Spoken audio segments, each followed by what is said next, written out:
غوثپور जे ॻोठ सरवर बजाणी में गुलाम अल्लाह बजाणी, साबिर अली बजाणी, शाहनवाज़ बजाणी, जमील अहमद बजाणी, गुलाम गौस बजाणी ऐं ॿियनि तरफ़ां बजाणी सॼाॻ फोरम जी गॾजाणी कोठाई वई। गॾजाणी में बजाणी सॼाॻ फोरम जे अॻवान ज़ुरियत बजाणी, एडवोकेट अब्दुल गनी बजाणी, असकर बजाणी, एडवोकेट एजाज़ बजाणी, मौलाना अब्दुल हफीज़ बजाणी, साजिन डोर बागी बजाणी, शेर ज़मान बजाणी, सैफुल्ला बजाणी समेत बजाणी बिरादरी जे मुख़्तलिफ़ पाड़नि जे माण्हुनि सनाउल्ला बजाणी, मीर खान बजाणी, निसार अहमद बजाणी, फैज़मुन बजाणी, अब्दुल कदीर बजाणी, उस्ताद अब्दुल रशीद बजाणी, हाफ़िज़ अता हुसैन बजाणी, गुलशन बजाणी, मोहम्मद हसन बजाणी, गुल हसन बजाणी, गुलाम अब्बास बजाणी, वाजिद बजाणी, शाहल बजाणी, मियां दाद बजाणी, अल्लाह बख्श बजाणी, अज़ीज़ अली बजाणी, अब्दुल समी बजाणी ऐं ॿियनि वॾे अंग में शिरकत कई।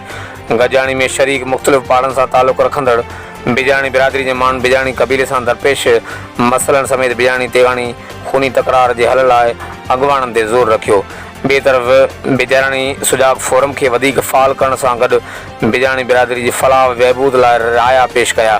बजाणी सॼाॻ फोरम जे अॻुवाणनि ख़िताब कंदे इताद जा अगराज़ व मक़ासिद पेश कया।